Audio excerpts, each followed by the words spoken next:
तो देश भर में इस वक्त चर्चा जो है सरकार के नोटबंदी के फैसले पर है। संसद से लेकर सड़क तक अर्थशास्त्री इसको बेहतर बना रहे हैं। राजनीतिक पार्टी सरकार को घेरने की कोशिश कर रही हैं। और अगर आम लोगों की बात करें तो आम लोग थोड़ा मुश्किलों में ज़रूर हैं, लेकिन फिर भी ज़्यादातर लोग इस फैसले का सपोर्ट कर रहे हैं, समर्थन कर रहे हैं। लेकिन सरकार भी लगातार लोगों की दिक्कतों को देखते हुए कई नए ऐलान कर रही है। आज भी कुछ फैसलों का ऐलान हुआ और कुल मिलाकर इस फैसले को अर्थशास्त्र के लिए, अर्थव्यवस्था के लिए और साथ साथ आज के सरकार के फैसलों को कैसे देखा जाना चाहिए, इसी पर चर्चा करने के लिए हमारे साथ आज स्टूडियो में खास मेहमान है। हमारा बड़ा सवाल इसी खबर से जुड़ा, उस बड़े सवाल पर नजर डाल लेते हैं। हमारा आज का बड़ा सवाल है, नोटबंदी के बाद सरकार की लगातार सक्रियता से क्या लोगों की समस्याएं कम हुई हैं? अरविंद विरमानी साहब, जो कि भारत के पूर्व आर्थिक सलाहकार सरकार के रह चुके हैं और IMF में भारत के प्रतिनिधि रह चुके हैं, वो हमारे बीच हैं। बहुत बहुत शुक्रिया अरविंद विरमानी साहब। विरमानी साहब, आज के मैं कुछ फैसलों पर आपसे बात करूं। आज सरकार ने किसानों के लिए कहा कि भाई 25,000 रुपये आप निकाल सकते हैं क्योंकि उनका फसल बुआई का समय है। कारोबारियों के लिए, क्योंकि ये हो रहा था कि भाई छोटे स्मॉल बिजनेसमैन उनके काम धंधा बंद हो गया, इस तरह की खबरें आ रही थी, तो उनके लिए 50,000 रुपये, शादी ब्याह जहां है उनके लिए 2.5 लाख रुपए। इन कदमों को आप कैसे देखते हैं? फौरी तौर पर राहत पहुंचाएंगे ये?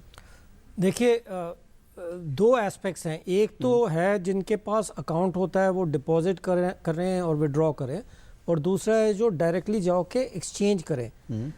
प्रॉब्लम पहले वाले में वैसे तो बिल्कुल फ्री होना चाहिए, पर प्रॉब्लम ये थी कि वो जो करेंसी अवेलेबल नहीं थी, तो शुरू में प्रिंटिंग, अमाउंट ऑफ करेंसी वगैरह वो बैंक पे नहीं जा रही थी या उनके सिस्टम्स ठीक नहीं थे देने के, तो इसलिए उस पर प्रतिबंध लगाया है। जैसे ही करेंसी इंक्रीज होती जाएगी, जैसे आज भी बोला है शायद वित्त मंत्री ने कि 500 के नोट, 1000 के नोट, 1000 के नोट आ गए हैं ATM में। जैसे ये आएगा तो उसके प्रतिबंध जो है वो अननेसेसरी हो जाएंगे। तो इस कॉन्टेक्स्ट में ऑब्वियसली डिसाइड करना पड़ता है कि किसको पहले ज़्यादा करें एटसेट्रा। तो उस कॉन्टेक्स्ट में ये ठीक है, क्योंकि शायद हो सकता है क्योंकि हम सब अर्बन एरियाज़ में फोकस कर रहे थे, हमें भूल गया था कि रूरल में भी इशू होती है। तो जैसे वो सामने आई है तो उनके लिए रिलीफ दी है, क्योंकि ज़रूरत तो है ही सही। और दूसरा, शादियों को मुझे याद है, मैं पहले दिन जब टीवी के स्टूडियो में जा रहा था, वो बेचारी लड़की, उसकी बहन की शादी थी, तो वो कह रही थी मुझे कि अब हम क्या करेंगे। तो ऑब्वियसली लोगों ने जाके बताया होगा गवर्नमेंट को, और तो उन्होंने रिस्पॉन्ड किया है कि इसकी थोड़ी। कुल मिलाकर आपको लग रहा है कि सरकार ने, क्योंकि बड़ा फैसला है, जाहिर तौर पर इसके तमाम कई पहलुओं, कई एस्पेक्ट्स जो रोज आ रहे हैं, तो सरकार भी उस हिसाब से आपको लग रहा है बराबर स्थिति पर निगाह रखी हुई है, जो नए कदम का ऐलान किया जाता है सक्रियता दिखा रही है, आपको लगता है? देखिए, अब मैं थोड़ा सा ब्रॉडर पिक्चर के लिए बताऊंगा, क्योंकि मैंने कम ही देखा है किसी भी टीवी पे, तो इसलिए आपको तो शायद करना चाहिए। ये जो क्या कहते हैं हिंदी में, आप क्या बोलते हैं, ये जो करेंसी का, नोटबंदी का, हाँ, नोटबंदी जो हुआ है, मैं देखता हूँ ये ओवरऑल जो इस गवर्नमेंट की ब्लैक मनी हटाने, काला धन निकालने का एक प्रोसेस चल रहा है। तो कई चीजें पहले की गई हैं, फिर ये नोटबंदी की है, और चीजें भी करनी चाहिए, करेंगी। हाँ, क्योंकि मैं इसको बाय इटसेल्फ नहीं जज करता एज एन इकोनॉमिस्ट। मुझे तो इम्पोर्टेंट ये है कि वो सारी चीजें क्या करेंगे या करी हैं जो जिससे काला धन खत्म हो जाएगा और नया काला धन नहीं बनेगा। तो मैं 2-3 चीजें बताता हूँ। पहले ये ब्लैक मनी बिल किया था, रियल एस्टेट बिल किया था, और भार प्रतिक्रिया की थी, देशों से करार किए, इंटरेक्शन की थी, ये वो हमने यहाँ पे डिस्कस किया था। तो उस वक्त लोग कह रहे थे कि आप रियल एस्टेट और डोमेस्टिक का क्यों नहीं कर रहे। अब डोमेस्टिक का कर रहे हैं तो वही लोग कह रहे हैं कि आप बाहर का क्यों नहीं कर रहे। तो इसीलिए मैं कहता हूं कि लोगों को समझना चाहिए, ये एक चीज से सॉल्व नहीं हो सकती। ये 50 साल से ये बढ़ती आई है, करप्शन, ब्लैक मनी, तो उसको कम करने के लिए कई स्टेप्स लेने पड़ेंगे। तो ये मैंने पहले के बताए, पर और आगे भी अगले 6 महीनों में जैसे और चीजें वो और भी करनी पड़ेगी। ऐलान किए हुए हैं, GST इम्प्लीमेंट करना होगा, वो उससे भी फायदा होगा। CIT अब सबको भूल गया, कॉर्पोरेट इनकम टैक्स इन्होंने बोला था कि रिफॉर्म करके उसके 25% कर देंगे। पर एक चीज जो अभी तक नहीं हुई है, जो मेरा ख्याल है करनी पड़ेगी या करेंगे गवर्नमेंट, वो इनकम टैक्स, जो पर्सनल इनकम टैक्स रिफॉर्म है। तो इस तरह मैं और भी बोल सकता हूं, पर जाहिर तौर पे आप कह रहे हैं कि एक बड़ी प्रक्रिया है, उसी का एक हिस्सा है, उसके एक और हिस्सा है। पर इस पूरी प्रक्रिया का, क्योंकि अभी हम देख रहे हैं कि लोगों को जरा लाइन में खड़ा होना पड़ रहा है, लोग थोड़ा परेशान होते हैं, तो ओवरऑल जो है एक अर्थशास्त्री होने के नाते आप इसके इम्पैक्ट क्या देखते हैं अर्थव्यवस्था पर, आम लोगों की जिंदगी पर, क्योंकि ये सबसे बड़ा सवाल है इस वक्त। तो एक तो है कि जो भी जिसको हम कहते हैं रिलेटिवली ऑनेस्ट है और जो रिलेटिवली करप्ट है, वो हर वक्त सोचते हैं हम पैसा दे रहे हैं और ये लोग इतना करके कंस्पिक्यूअस कंजम्पशन ये वो इनको फ़ायदा हो रहा है। तो एक ये फीलिंग पैदा हो गई थी कि सोसाइटी में ये अनइक्वालिटी है जो ब्लैक मनी क्रिएट करती है और लोगों को दिखती है, क्योंकि जैसे बड़े बड़े शादियां करते हैं वो कैसे होती है ब्लैक मनी से, जिसमें हजारों लोग बुलाओ, वो किसके पास वाइट मनी में पैसे होते हैं। तो इससे जो फीलिंग सोशल पैदा होती है वो बहुत इंपॉर्टेंट है, नीचे नीचे पैदा होती रहती है। तो तभी मैं देख रहा हूँ कि ये मेरे को भी 2-3 कई लोगों ने ऐसे ही आके बोला है कि ये अच्छी चीज़ है जी। और वैसे वो सफ़र कर रहे हैं, वो कहते हैं कि हमें दिक्कत हो रही है। मेरे पर्सनली आके मैंने पूछा भी नहीं था, एक पार्किंग अटेंडेंट। तो इसका महत्व ये है कि ये एक फीलिंग सोशल टेंशन की बहुत दिनों के लिए ये ईज कर देगा। लोग फील करेंगे कि हम सब पार्टिसिपेट कर रहे हैं इकोनॉमिक डेवलपमेंट में। अच्छा, तो इसके कई ऐसे फ़ायदे हैं बिसाइड्स इकोनॉमिक्स। इकोनॉमिक्स तो हम डिस्कस कर ही सकते हैं, जैसे रियल एस्टेट होता है। रियल एस्टेट अब कई अर्थशास्त्रियों को मैंने देखा कमेंट करते हैं कि ये तो 5% है, इससे क्या फ़र्क पड़ेगा टोटल कैश।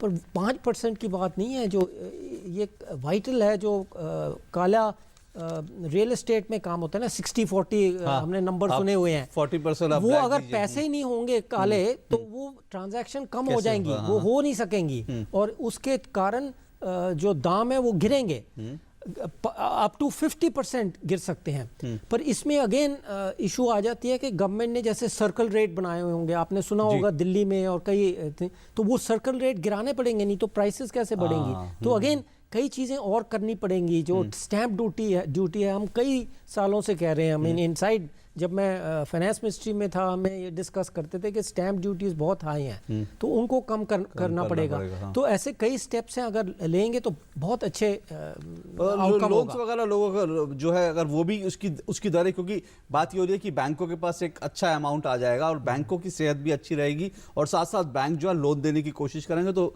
रेट्स भी कम होंगे। ये भी आप इम्पैक्ट देखते हैं? हाँ, उसका इफेक्ट मेरा ख्याल है इतना ज़्यादा नहीं होगा, क्योंकि 2 पार्ट्स हैं उसमें। एक पार्ट तो जो आप कह रहे हो, पर दूसरा है जो काला धन खत्म हो जाएगा ना, उससे थोड़ा मॉनेटरी कम होगा, पर उस मॉनेटरी टाइटनिंग का इफेक्ट ब्लैक इकोनॉमी पे होगा। दैट इज गुड थिंग, अच्छी चीज़ है कि वाइट बढ़ेगी और ब्लैक थोड़ी कम होगी। और जो ओवरऑल इफेक्ट है वो मेरा ख्याल है बड़ा मार्जिनली इस साल में थोड़ा सा कमाई कम होगा।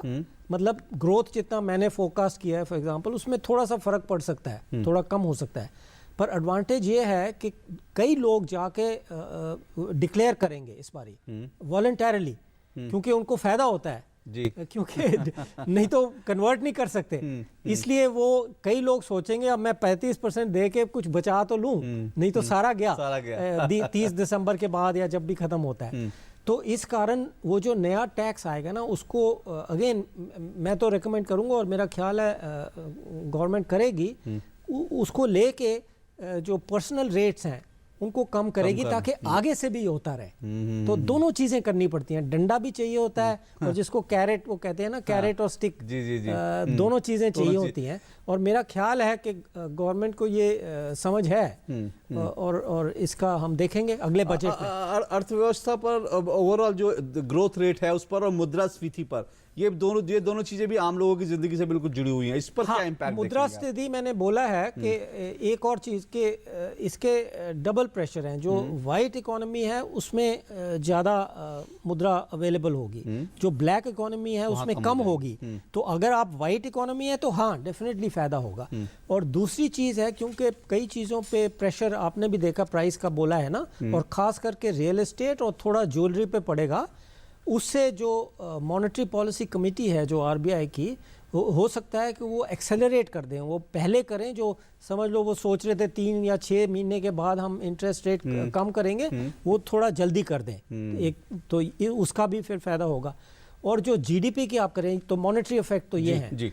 और जो जीडीपी कर रहे हैं उसका प्रॉब्लम ये है कि जब तक करेंसी ट्रांजैक्शन की अवेलेबल नहीं है, थोड़ा नेगेटिव इफेक्ट हो रहा है, वो कई सबको दिखता है कि नो किसी को भी पूछो तो उसमें कम हुआ है थोड़ा, तो वो होपफुली 2 हफ्ते में या 3 हफ्ते में वो चला जाएगा, पर थोड़ा सा इफेक्ट उसका रह जाएगा ना। तो पर वो बहुत मैं सोचता हूँ कि समझ लो 0.1% तक थोड़ी सी ग्रोथ पे नेगेटिव इफेक्ट, पर वो खाली इस साल होगा, आगे से उसका बेनिफिट आएगा। विरमानी साहब बिल्कुल समझने में संक्षेप है, बहुत संक्षेप है, मुझे मालूम है आप अर्थशास्त्री हैं, मैं आपसे राजनीतिक टिप्पणी नहीं मांगूंगा, लेकिन फिर भी जब इतने ऐसे अर्थव्यवस्था जुड़े फैसलों पर, बड़े फैसलों पर जब राजनीति होती है, तो एक अर्थशास्त्री होने के नाते आपको तकलीफ होती है कि ऐसे फैसलों पर राजनीति नहीं। एक चीज मैंने बहुत करप्शन पे काम किया है, मेरा 2002 का ईपीडब्ल्यू पेपर है जी। तो मुझे पहले खाली ये एक्चुअली नॉन इकोनॉमिक खुशी यही हुई थी कि ये जो करप्ट लोग हैं उनका ये थोड़ा सा भी इम्पैक्ट पड़े तो बहुत खुशी होगी, पर वो एस्टिमेट्स आपने देखे होंगे 3 लाख करोड़ या 2 लाख, गुरुमूर्ति जी कह रहे थे 2 लाख, जितना भी हो वो हमें अभी थोड़ी देर में पता लगे ना, अभी तो एस्टिमेट्स हैं, पर अगर ये आएगा तो इन अ सेंस जो हम ऑनेस्ट लोग हैं उनको खुशी होगी कि जो करप्ट हैं थोड़ा तो उनको डंडा लगा ना। बिल्कुल। बहुत बहुत शुक्रिया विरमानी साहब आपका, बहुत बहुत शुक्रिया आपका चर्चा का।